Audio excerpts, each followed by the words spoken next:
Today's episode of Lions of Liberty is sponsored by ammo.com. And if you've ever wanted to save money purchasing ammunition while helping a libertarian cause, well, this is your lucky day because you see, ammo.com is run by fans of this program, fellow liberty lovers like yourself, and they want to give back to Lions of Liberty fans by offering $20 off any order over $200. Not only that, but they will redirect 1% of every sale to a pro-freedom organization such as the Electronic Frontier Foundation, the Institute of Justice, and many more. Not only can you save money, but you can rest well knowing you are supporting a great liberty cause. So head on over to ammo.com/Lions of Liberty, or just click the link conveniently located over at today's show notes over at lionsofliberty.com/372. Welcome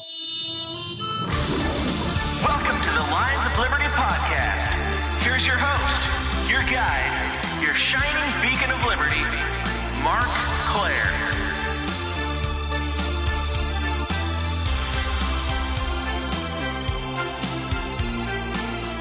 Roar, roar, roar, roar. That's me roaring. That's how I feel like roaring today, by just saying the word roar. I'm weird, guys. If you don't know that by now, I don't know what you're doing here. Welcome back to Lions of Liberty, the flagship program here at the Lions of Liberty podcast, the show I have been doing for over 5 years, interviewing leaders and assorted other very smart people in the libertarian movement, like the one you're going to hear today. But it's not just me here on Lions of Liberty.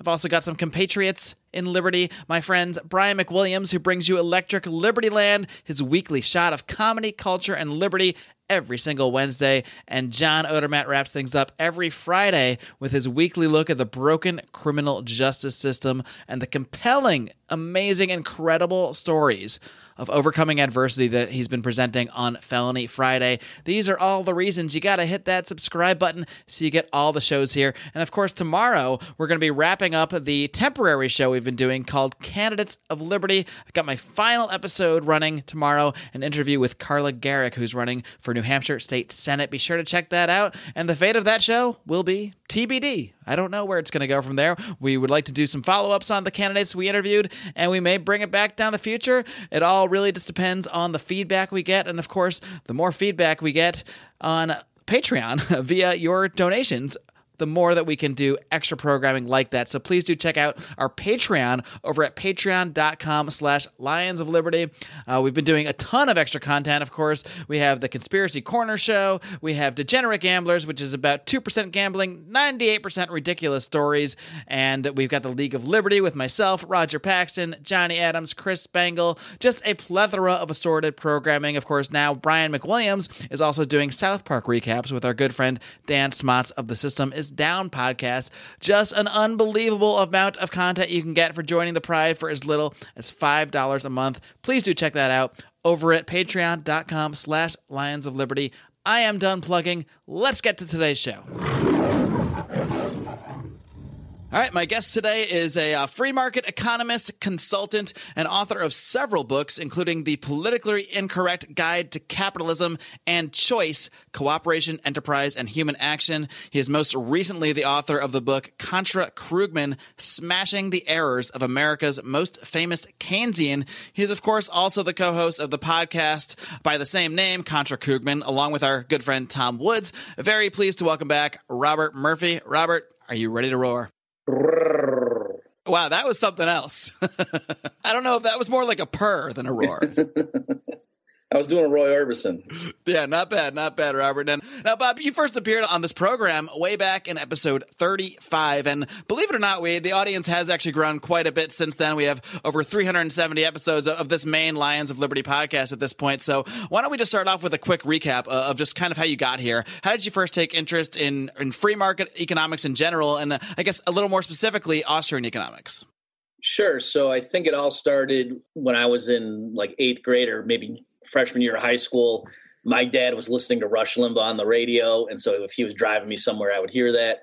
And that was where I first got the idea of you could criticize a government proposed program by saying it won't achieve its desired purpose. And I know that sounds really obvious, but I literally had never encountered that notion before. And so then I started looking at people who called themselves conservatives, but I noticed that the ones that I really liked were like Walter Williams and Thomas Sowell. and, for the economics. And then, of course, the more I studied, I realized, actually, I'm not conservative. I'm libertarian. And I really was in the economics more than the, social stuff. And I think Henry Hazlitt's Economics in One Lesson was pretty soon in my journey. He mentioned this guy, Ludwig von Mises, in there. I somehow discovered Rothbard. So I think I read Milton Friedman first, and I liked it.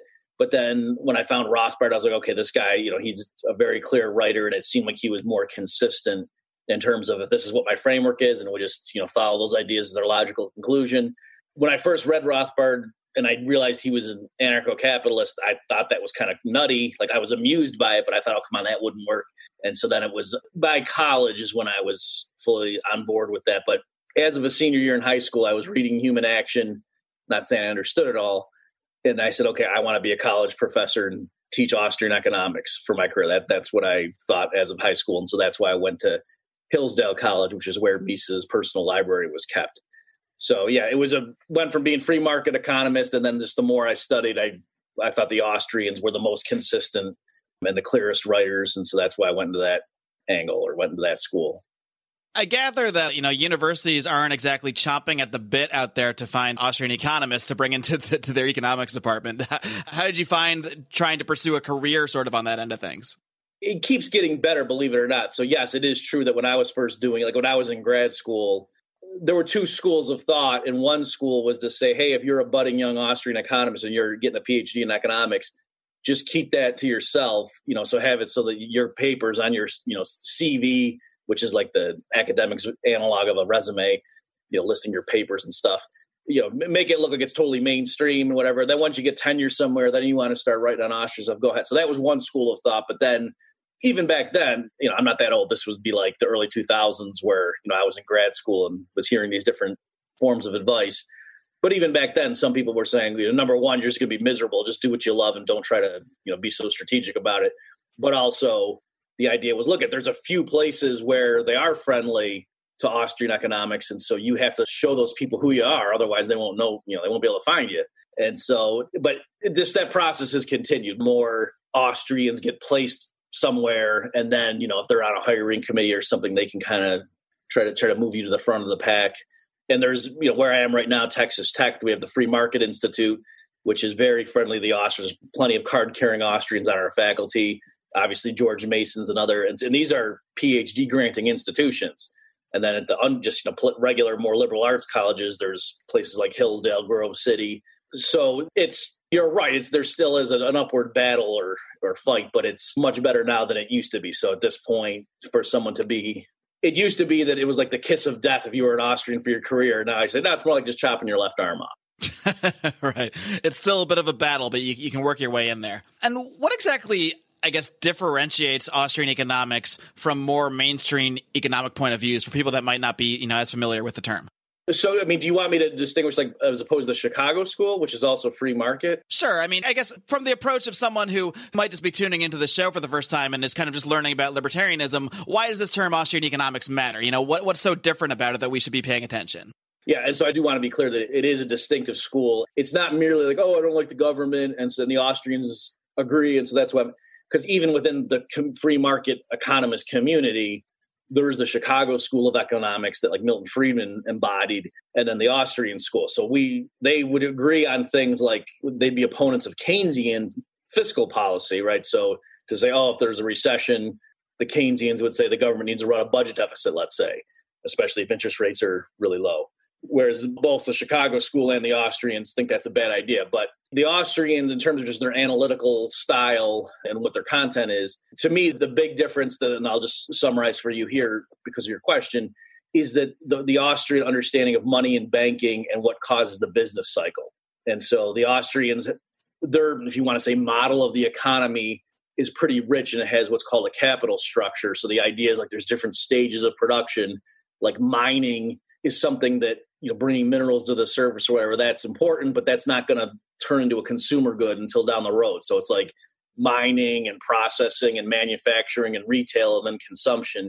So the economy, is broken up into stages, and there's long projects and shorter term projects, and the interest rate is sort of what regulates the flow of resources to the different stages of production. So if the community becomes more patient and is willing to wait longer for enjoyments, they save a higher fraction of their income. That pushes down interest rates, and then that gives a signal to entrepreneurs to invest resources in longer term projects that, they're not going to bear their fruit right away in terms of goodies like TVs or sports cars, but the economy will be more productive. So we'll get more TVs, but we'll have to wait longer for them. That's kind of the trade-off. So in the Austrian vision, the interest rate is sort of what regulates that and makes sure the entrepreneurs are investing resources in projects that match with the public's desired flow of enjoyment over time. And so if that's, if you buy that basic story, okay, then with the central bank or just the banking system in general, if they push interest rates artificially low, then that causes an unsustainable boom. That, it's giving the wrong signal to entrepreneurs. They're investing in these long-term projects. They're trying to hire workers, but there's not more actual saving. And so the restaurants and the, Best Buy selling TVs and computer games, they're still doing brisk business. And you've got the entrepreneurs trying to invest in these long-term projects. So at that point, it's a boom. Like the unemployment's really low. Everybody seems to be making money, and it's great. But physically, that's unsustainable. That just because the central bank prints up a bunch of money and lowers interest rates, it's not like there's more actual machinery or tools to go around. And so that unsustainable economy goes along for a bit, and people are living in this illusion. And then ultimately, reality sets in, and that's what we call the recession. So that's the Austrian, in a nutshell, explanation of the boom-bust cycle. And I think that fits the facts better, like the recent housing boom and bust. Like I think the Austrian story has some implications about what the numbers would look like that I think qualitatively at least match the data, whereas even the Chicago school, they don't have that sort of approach. The Chicago school, for example, says, the reason we had the Great Depression was that the Fed just inexplicably tightened in the late 20s, and then in the early 30s when there were bank runs, the Fed should have been creating a bunch of money, and they didn't because we were still on the gold standard. And so they're, ironically, the Chicago approach would say, the Great Depression was caused by inadequate intervention by the Federal Reserve. Whereas the Austrians say, no, it was the 20s had this unsustainable bubble. And then, the Hoover administration just made things worse. So that's one huge difference and why so many of us aren't just free market economists, but Austrians in particular. Like I think their understanding of how an economy works is much more nuanced and accurate. It's funny because many people who aren't really in the weeds on this stuff, on the Austrian economic stuff, they would likely associate the Chicago school and Milton Friedman more with like free market economics. But even in that context, the Chicago school fully supports the concept of a central bank. And as you said, one of their criticisms was the actions of the central bank, not, as it relates to the Great Depression, not the existence of it. So do you think that's what, one of the main things that differentiates the Austrians from other schools is really being against the idea of a central bank overall? Yeah, I think so. And again, it's it goes back to, do I say, like the internal consistency of it, that it is. So the Austrians, just like I said, does there need to be some cartel of oil producers and there's a central committee that sets crude oil prices? And the Austrians, of course not. Just like the Chicago school would say, of course not.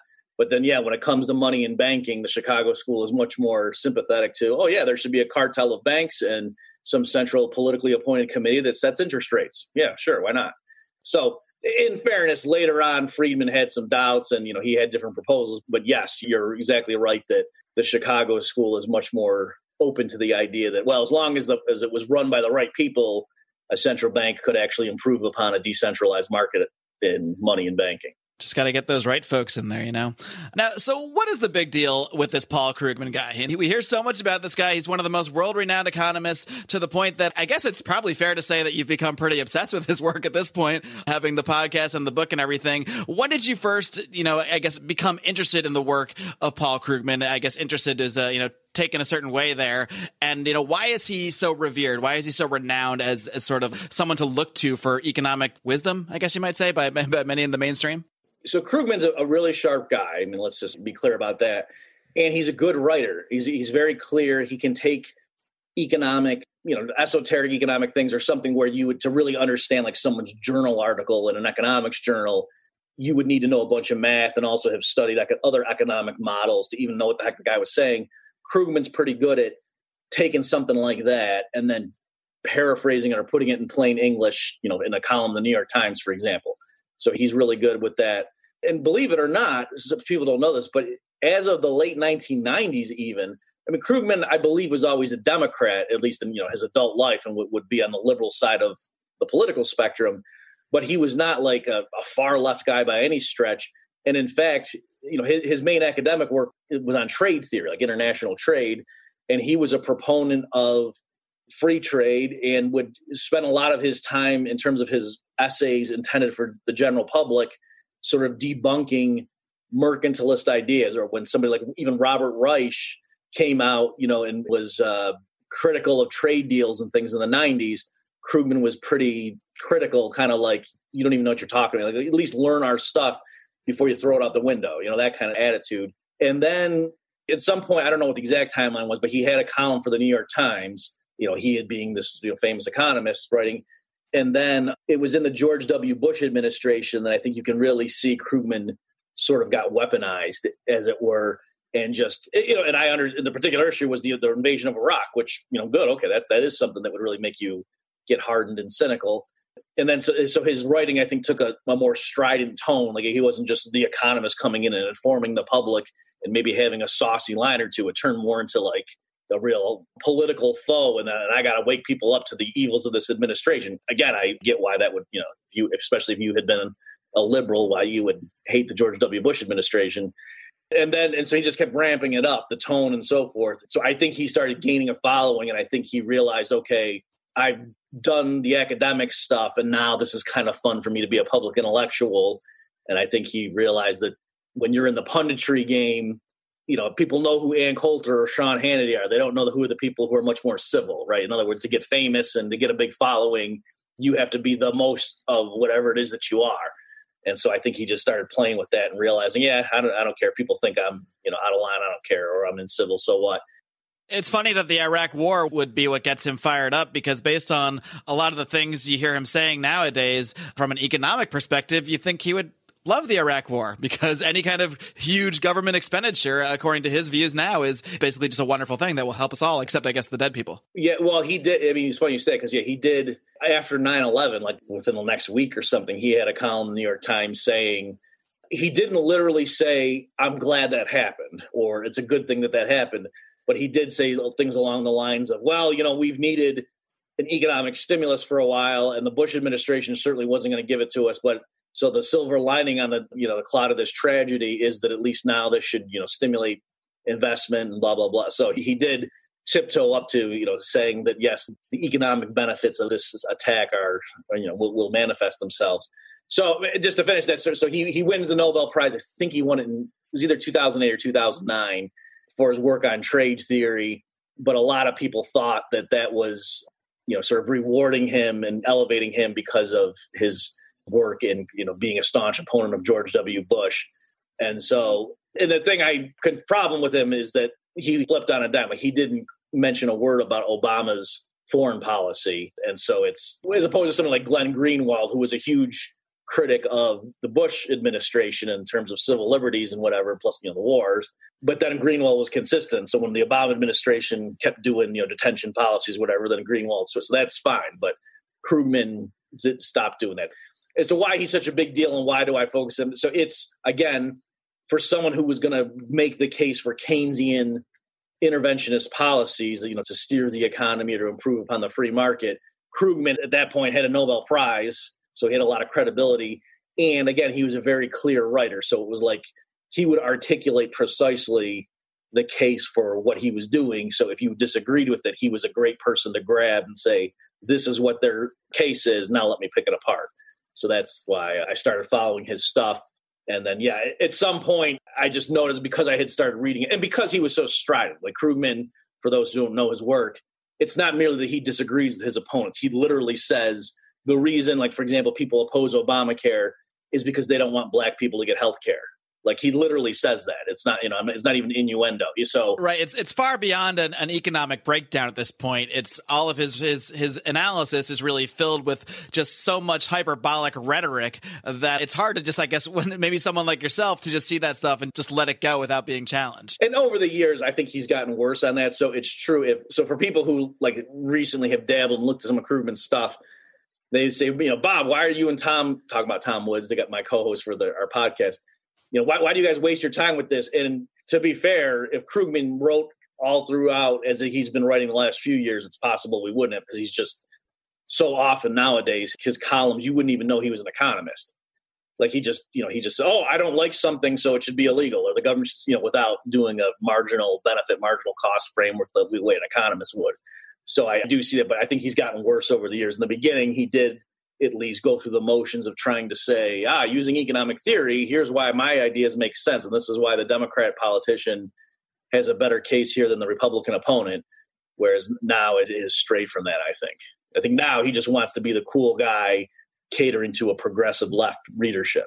So how did you go from just being sort of a here and there critic of Krugman to basically making this your full-time thing between the weekly podcast with Tom Woods and, the book coming out now? How did it escalate to this point? I do believe it took a little bit of prodding from your co-host. Right. So for various online venues where, I had a writing position, most notably Mises.org for the website for the Mises Institute, over the years, I would write, when Krugman would write a particularly juicy column, especially like if he touched on Austrian economics, I would write a response and then, post it at these places.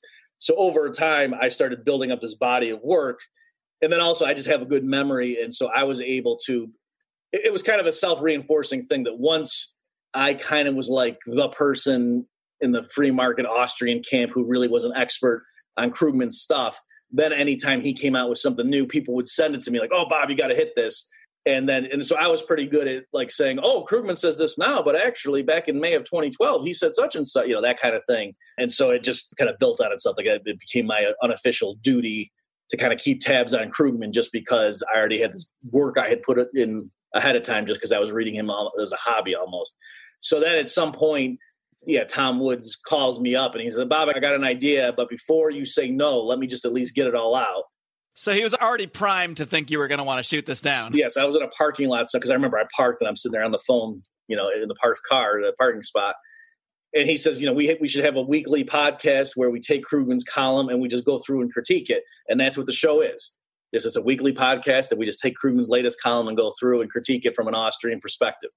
And my initial reaction was, I don't want to do that, because I thought, number one, that would like sort of, pigeonhole me or whatever as being just like, oh yeah, he's that guy that hates Krugman. Like that would be how I'd be defined for for everybody. But also I thought, are we going to give Krugman this platform and we're always responding to him, and that, doesn't that give him too much power? That kind of thing. But what turned me around is as Tom kept elaborating. I don't think that I said to him no. I think my internal reaction was no, but then I let him continue as he wanted. And he kind of just convinced me about how many people would love that podcast. And I realized he was right, that even though I was kind of the one doing that regularly in terms of when Krugman would come out with something, I would go critique it.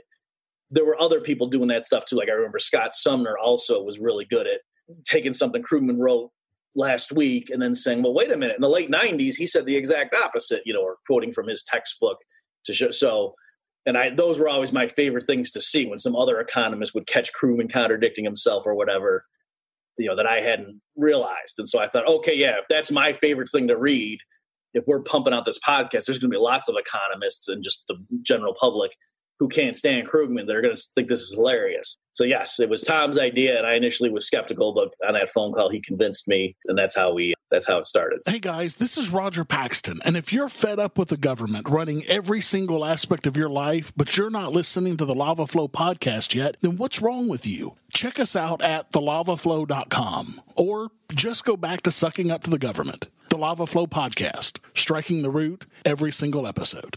This is Chris Spangle, and I am the host of We Are Libertarians, which you can find in iTunes, Google Play, or at wearelibertarians.com. We are a podcast that brings you all of the irreverence that modern politics deserves by examining current events from a libertarian perspective. So please, check us out at wearelibertarians.com. Are those dry, boring, run-of-the-mill political talk shows putting you to sleep on your commute or at work? Are you ready for some fun? Look no further. Blast Off with Johnny Rocket is a Seattle-based podcast expressing viewpoints of free markets, voluntary exchange, badass music, wicked banner, and of course, drinking. The Blast Off doesn't shy from the truth, but always brings the party. Let's rock and roll, Raylene. Bring it on, Johnny. You can check us out at thelaunchpadmedia.com/blastoff. Again, That's thelaunchpadmedia.com/blastoff.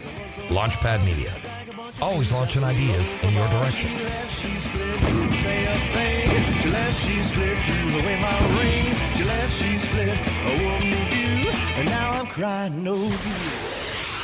You know, it's one thing to, I guess, just sort of disagree with a lot of mainstream economic views. But as you mentioned before, Krugman has just gotten to a point where he just says things that are just completely absurd, completely over the top, completely disconnected often from even the actual economics that he does purport to believe. I'm curious if anything stands out in your mind right now of all these years that you've been following his work and criticizing him, of what are some of the most ridiculous things that he has put out there. I mean, obviously the one that stands out the most to me that a lot of people are aware of is when he sort of called for building up for a fake alien invasion and just spending all the money as if we were going to battle aliens. But then I guess, maybe if the aliens show up, great, I guess we're ready for it. And if not, well, we just spent all this money. And how could that be a bad thing? And by the way, kudos to you for you correctly expressed his position. A lot of people will say, oh, Krugman was hoping for an alien invasion, which technically, no, he was saying, I wish the public would erroneously think aliens were coming so that we would build up the weapons and then not need him. So that's not the same thing as saying, I wish aliens would attack us.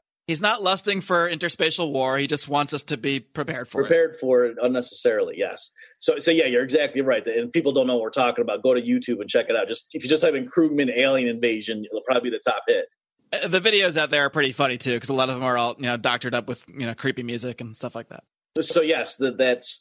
Oh, and by the way, going back to, why did I pick Krugman initially just as my foil? Because he was good like that, where he wouldn't shy away from taking his own, just like I liked Rothbard to say, hey, if it makes sense to privatize stuff and monopoly's bad, why should we let the state run the court system or the police or even the military, and sort of pushing that logic? And yeah, and even though that does strike a lot of people as insane, Rothbard didn't care. He's just, this is what I think is right. And, over time he convinced me. Same thing with Krugman.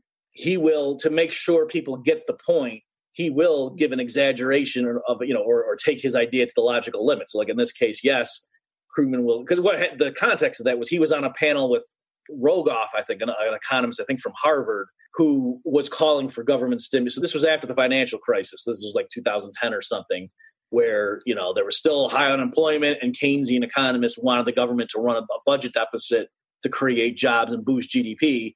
And so the Fareed guy, I forget his last, the CNN host, had these two economists on his panel, and the Rogoff guy was calling for stimulus, but he said something like, no, but we're going to be careful with it. It's going to be smart stimulus. We're not going to have like these big dig projects with cost overruns. And then the host knew enough Keynesian economics to go, well, wait a minute, what does it matter if it's overpriced? Isn't the whole point just to spend money? And that if we get bridges or something, that's a bonus. And so that then Krugman was agreeing with the host and realized, yes, you've seen the light, my son. And then said, yes, the limit if the public, right. Because the problem was the public was too timid. They were being scared by these Republicans who were warning about big debt and whatever. And so Krugman was saying, too bad, it would be great if the public thought there was going to be an alien invasion so that they would say to their leaders, yeah, go ahead and run big deficits. I don't care about the budget right now. We got to get ready for the space invasion and spend a bunch of money on weapons that then it would turn out we didn't need them. So yeah, that was the full. So again, that shows why Krugman is a good foil, because he's not afraid to take his idea. In other words, you don't need to do a reductio ad absurdum. He does it to himself. Another one just to show his hypocrisy and how, because that's the thing. It would be one thing like somebody like a Noam Chomsky, where I disagree strongly with a lot of his views, but I think he's pretty like internally consistent, and he's certainly not like a shill for the Democratic Party per se. At least I've never seen him be that. Maybe someone else knows his work better, but to me it seems like, okay, he's this left-wing intellectual and has some pretty strange views on certain things, and other things I do agree with him on. But Krugman is a shill for the Democratic Party, and not even for like Bernie Sanders, for Hillary Clinton. That's the thing. He's like a shill for like the centrist mainstream establishment candidates, but they have to be Democrats. And so the hilarious flip-flop for him was he kept ridiculing people who were warning about deficits, people who were worried about interest rates skyrocketing and that kind of stuff for years and years and years. When Hillary Clinton looked like she was going to win the election in 2016, he was still, saying when the Clinton administration comes in, they should have big spending and did investment programs, all this stuff. Trump wins. And then literally, I think it was in January, Krugman's column was Deficits Matter Again. That was the title they gave. And he was just because of who's in office. And so of course, Krugman didn't say, oh, because of Republicans in the White House, now I care about deficits. That's not obviously what he said. He listed objective changes and, saying under Obama, the economy was like such and such, but now the economy is like this and that. And that's why it's different and why my policy prescriptions. But the things he listed as to what had changed had been true 6 months earlier when he was still saying when Clinton gets in the White House, what she needs to do is so it just showed that, to me, that's classic Krugman, where he flip-flops. It's clearly because of a political reason, but then he can come up with some objective thing. But then if you just look at it closely, you see it doesn't hold water. Yeah, I guess that leads directly into a question I kind of had on my mind, that it was, do you believe Krugman is a true believer or just kind of like a paid shill? Because it does seem like back in the day he did have more, logical economic views, and even if he didn't agree with them, they were more sort of civil and rational. And then he just became this sort of hyperbolic, hyper-political figure. Do you think this is just something he sort of did on his own? Or, can we really dig into a conspiracy here and think that maybe he is literally sort of like a paid shill for the establishment and establishment politics and that sort of thing? I think with Krugman, one way of gaining some insight is look at when he tries to psychoanalyze his opponents and he attributes motivations to them. I think a lot of times that's his own confession, whether he's doing it subconsciously or not. And so, for example, he'll go through and say things like, now these pundits for the right, they'll spout all sorts of nonsense and they know nothing bad will happen to them. They're not going to lose their post. It's just a matter of being rewarded for having the right views and touting the right things, even though their views are demonstrably false and economic studies contradict them. There'll be no consequences for them career-wise. And so they sit there. And to me, it's like, yes, that's exactly what Krugman's doing at this point. Like, to give an example, when it comes to the minimum wage, there are studies so it used to be, like, let's say in the 1980s, whether you were a Democrat on the left or a Republican conservative on the right, if you were an economist, you probably thought that raising the minimum wage made it harder for teenage workers to get a job. And so you would probably say, if you're trying to help low-skilled workers, jacking up the minimum wage isn't the way to do it. So that just kind of was understood. It is true in the 90s and beyond, some studies came out saying, you know what, maybe there's more leeway there than we thought. And so there were some academic peer-reviewed studies that would say a modest hike in the minimum wage actually might not hurt teen employment that much. Okay, fine. I have problems with those studies, but put that aside. So then progressives, as you know, have been pushing for like the fight for 15, meaning $15 an hour or even more. And so it was like Ezra Klein or Matt Iglesias, somebody like that one time had Krugman on and was interviewing him and said, what about this, fight for 15? What do you think? Is that going to hurt job growth? And Krugman said something like, well, if you look at the latest academic studies, they show that, this warning about the minimum wage. So no, we could do this. And it was like, no, because the minimum wage was like $7 and change. So to go to 15 would be a doubling. And so, no, it's absolutely not true that the study said you could double the minimum wage. Nothing bad would happen. They didn't say that at all. But yet Krugman's actual statements, there wasn't a demonstrable falsehood. It was just extremely misleading what he said. And so that's kind of when you ask my question, that's my response, is that I think he's careful to not say something that's demonstrably false. He always gives us a little weasel words, but yet the impression any normal human would get is Krugman saying, don't worry, official economics approves what, this policy measure is that the progressive left wants. And so I think he gives cover. So I think he's doing what he accuses the right-wingers for the Heritage Foundation of doing, that they give cover to Republican proposals that really are just about, giving tax cuts to the rich. And yet these guys pretend it's going to stimulate growth. They exaggerate the literature. And that's what Krugman does from his point of view. So I think in his mind, it's all a big game. He thinks his opponents are lying through their teeth. And so I think in his mind, it's kind of like, got to fight fire with fire. I'm doing it for the right reasons. And, these measures would help the people I care about, help the poor and the disadvantaged. And so, if I'm a little bit misleading in my work, so what? That, it's for a good cause. Yeah, he certainly is a shill for his side of things, but it seems like in that context, he has at least maybe convinced himself that he is so on the moral right side of things that he has carte blanche to say and write whatever he has to do to support that side. I doubt he's probably not getting secret briefcases full of cash just to write this stuff from anybody. Oh, well, on that point, so yeah, I agree. It's amazing. I hadn't even thought of this, but Tom and I one time had Lou Rockwell on as our guest on Contra Krugman. So our podcast is called Contra Krugman. I don't know if we said that officially. Yes. And Lou Rockwell was on one time, and somehow we were talking about Krugman. and how he was just shilling for Hillary like crazy, like it was ludicrous. And Rockwell said, well, yeah, but because he wants to have a position in her administration. And I was like, oh, duh. And like once he said that, everything made perfect sense. Krugman's already won the Nobel Prize. He's already a public intellectual, up there. Like he was even doing cameos in that one movie. I forget which one it is now with the heavyset kid. I'm blanking on the kid's name. But anyway, it was, Krugman was like cool enough now that he was doing cameos and hit movies that young kids would go see. So he already had that. He got his post. And so, yeah, what else is there? Oh, to get a post in an administration, because Larry Summers had been in the Bill Clinton administration. Maybe Paul Krugman, can get appointed in a Hillary administration. So I think that's what he was angling for. Get him to the Greek. He was in Get him to the Greek. Yes, exactly. Jonah Hill, I believe. Yes, that was the guy I was looking for. Yes. So anyway, I think that's what was going on. And so, yes.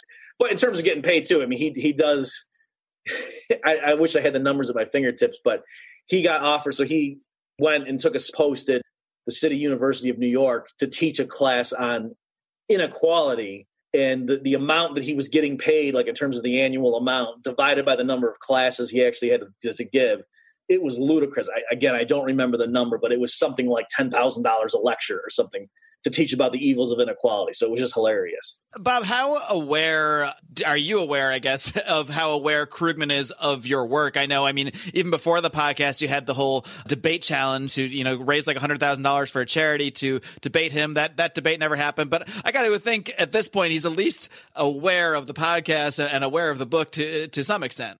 Oh, yeah, for sure. I mean, so, yeah, he knew who I was. He's, I think twice at least it has perched the New York Times, not in the op-ed, but in when he has, the blog version, he's responded to me by name twice, but that was before the podcast. And then he was critical in the response. Like I said something about Austrian business cycle theory, and then he went through and critiqued it. And then I got an inflation bet wrong. And then he, named me to say, that's why I'm my moral failure, that I got my economics wrong and I'm still clinging to my right-wing views, and just showing what a hypocrite or fool I am. So, and then, the debate challenge, where that came from was this girl emailed me and said, hey, I was at a Barnes & Noble or something like that, one of those bookstores, and Krugman had been doing his book tour, I think, for the book End This Depression Now, that came out soon after the financial crisis. And so she was in the audience, and during the Q&A, she said, hey, Dr. Krugman, would you ever debate an Austrian economist on business cycle theory? Because I know they disagree with you in terms of how to fix things. And she's telling me in the email that he said something like, look, I know this is going to sound elitist, but no, I'm not going to give them a platform. Like, no serious economist, they were big in the 30s, and then those events eclipsed them. That, Hayek was big, but the events of the 1930s showed that. Seems like a great opportunity to just wipe the floor with them and put them to rest finally with a public debate. That's the way I would look at it. So that's what, so that was his position. So then I said, okay, well, he's saying up front, no, I'm not even going to bother debating these guys because nobody takes them for real. I realized, okay, I got to do something else. And so, I had this idea for the debate challenge where I was asking my supporters. It was like a GoFundMe kind of thing. We had this platform where it didn't ding your credit card. You just gave your information and your pledge. I remember I even pledged to that back in the day, and I never got charged. So it's legit. And so it was like, so it was more than just your verbal pledge. Like, in other words, it did take your information, but it wasn't going to ding your card until the goal was hit. And so, the idea was, and I picked an actual New York City food bank, and I called them up, and I mean, it was like, I really did this. It wasn't a joke or a publicity stunt. I called them up and said, hey, I'm doing this thing. Are you okay with that? And the guy was like, yeah, we'll take money. We don't care. And so it was named. So it was a New York City food bank that, yes, was going to get all this money if Krugman debated me. And it did get up to over $100,000. And so so he wasn't publicly talking about it. Some guy, some caller, I guess, ambushed him. Krugman was on a radio show. And this is on, I captured it, made a video, and put it on YouTube if people want to. Yeah, well, we'll link to that in the show notes for this show, too. It's called Move Paul's book. And so it's funny that the guy, the caller calls in and says, yeah, Dr. Krugman, there's this guy, Bob Murphy, who's got this debate challenge. And I was wondering, and Krugman's like, this isn't going to be settled by who has the snappiest soundbite. And so, again, just, he's the serious intellectual and I'm this clown. He's above a debate of that sort, even if it could raise money for whoever. Right. So that was yes, he did. So yes, he knows who I am. He has never officially acknowledged the existence of the Contra Krugman podcast, though. So he's not coming on the cruise, I guess, is what you're telling me. He would have to pay like everyone else, but yes. So yeah, it's that's the right play for him. Obviously, he's much bigger than Tom Woods or me. So for him to acknowledge our existences. I mean, it's the same reason that major party candidates don't debate third party candidates, because it doesn't serve them a benefit. It would serve an intellectual benefit, perhaps, but that's not why they're really in it for things. They can only lose. Yeah, if Krugman debates me or acknowledges me, then if he blows us up, his fans are like, oh yeah, of course, because you're right. These guys are fringe idiots. Whereas we'll just quote that for the rest of the time and, keep bringing it up. So he's doing the right thing in terms of his career and whatever. It's just, because the other thing that bothered me too is he was willing to debate Ron Paul. And that's the thing that I put that in the video. I'll send you the link for, is that, he did debate Ron Paul, and he admitted in his later in the New York Times, he kind of like was apologizing to his readers along the lines of, now, why did I give this gold bug politician a platform by dignifying him with my debate? Well, because I wanted to sell books. I don't remember those are exact words, but clearly that's what he's saying. Like, he's trying to be funny and self-deprecating or whatever.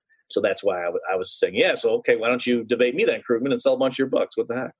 Finally, Bob, what do you hope that libertarians and other free market advocates take from your work here, not just on the book, Contra Krugman, the podcast by the same name? What is the point of all of this other than to, just have fun doing a podcast and have fun criticizing Krugman? What do you really hope that people out there are able to take from all of this work? Sure. And so, just to be clear, that we had the podcast, and then Tom, it was his idea also. He said, Bob, why don't we make a book, a collection of some of your best criticisms over your written essays of Paul Krugman? So that, the book is called Contra Krugman. It's at contrakrugmanbook.com if you're interested.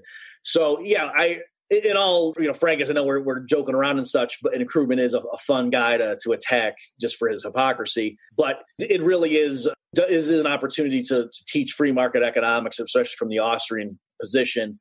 And so there's a lot of stuff in this book where it's like, especially in business cycle theory, that I really go through and show, okay, if the Keynesian framework is correct, if the reason we have a recession right now is just because people are afraid to spend, in which case the government running a big budget deficit might help, well, then this is what the data would look like. You'd see the retail would have fallen and such and such. If the Austrian stories are right, though, then construction employment would have really taken a big hit, and durable capital goods would have taken a big hit, whereas retail would not so much have taken a hit. And that's exactly what the data showed. Or another example, I think it was the top 5 states. This was as of 2010. The top 5 states in terms of the fall in housing prices, 4 of them were also in the top 5 states in terms of the jump in unemployment rates.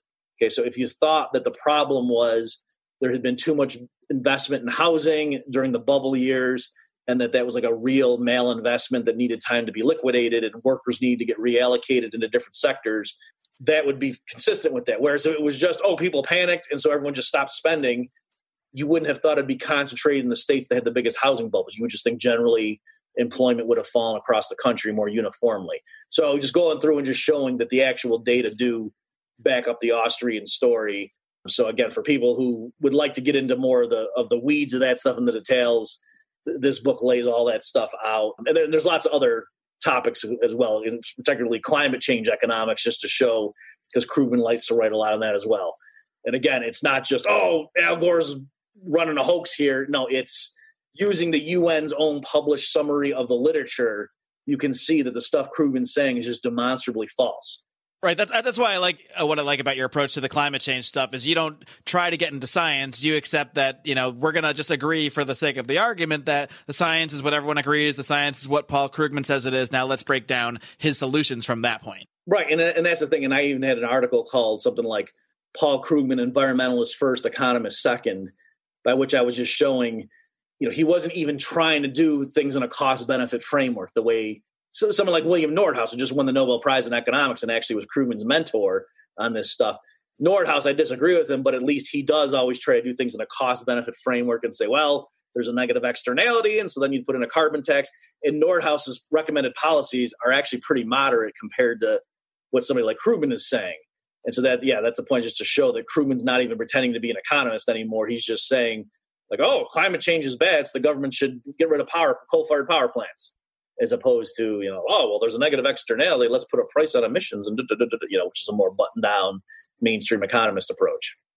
Well, Bob, I certainly appreciate all the work you and both you and Tom Woods are out there doing on the podcast, at least. And I've really enjoyed the book. I highly recommend people like audiobooks. Tom Woods actually narrates the audiobook. That's the version I listen to. So I highly recommend checking that out. And before I let you go, why don't you just give one last plug for how people can find the show, the book? I mean, I know we snuck it in there a bunch, but why don't you just give one last roundup of everything, as well as how they can find out about any other work that you're doing out there? Okay, sure. So the podcast is at ContraKrugman.com, Contra with a C, Krugman with a K.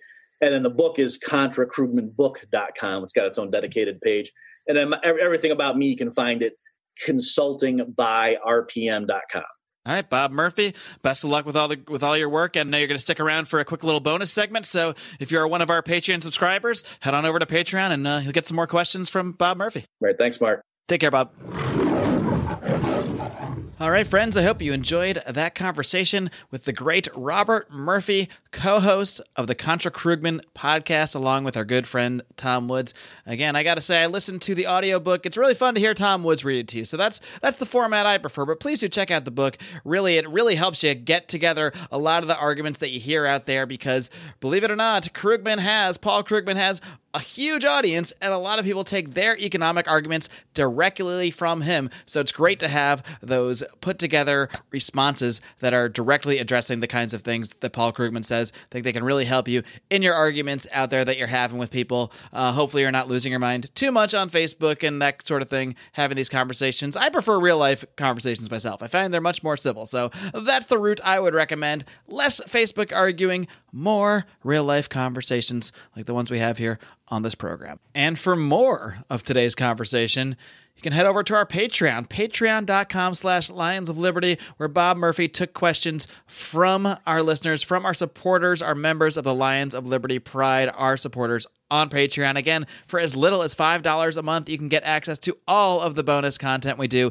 including this special bonus segment with Bob Murphy. Really interesting stuff in there, so please do check it out. Please do check out the final edition of Candidates of Liberty tomorrow. We're very excited that we were able to bring you this program, able to put in the extra effort to get these interviews out there. Of course, we are sorry that we couldn't get to a ton of candidates. We got a ton of requests over the last few weeks, and at that point, it was really just too difficult to fit people in time-wise, both with our life schedules as well as our programming schedule. So anybody else out there that didn't get interviewed, I know there are many, many, many of you, hundreds and hundreds of you, hopefully the show comes back in some form. That's all I can say. And that will be determined based on the feedback and based on the support we're able to build to continue it. It really is that simple at the end of the day. So please do check out the final edition of Candidates of Liberty tomorrow and check out all the interviews we've done over at lionsofliberty.com/candidates. Of course, be sure to tune back in after that on Wednesday for a very spooky, scary edition of Electric Liberty Land. That's right. It is our Halloween special. Brian hosted a very spooky edition. That's all I'm going to say right now. I don't want to reveal what exactly goes down, but there are several, familiar guest appearances to longtime fans of this show. We really had a fun time doing that show. So come on back for that on Wednesday. And of course, Odie wraps things up on Friday with Felony Friday. Until next time, folks, live long and live free.